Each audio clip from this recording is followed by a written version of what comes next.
আজ কেন কান্দো গো আম্মা ধুলাই লুটিয়া, আজ কেন কান্দো গো আব্বা ধুলাই লুটিয়া।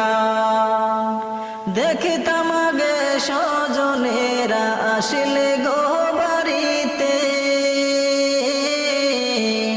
কিছু না কিছু হাতে লইয়া আসিতে। দেখতাম আগে স্বজনেরা আসলে গো বাড়িতে, কিছু না কিছু হাতে লইয়া আসিতে। আজ কেন গো খালি হাতে, আজ কেন গো খালি হাতে আসতেছে দৌড়াইয়া। আজ কেন কান্দো গো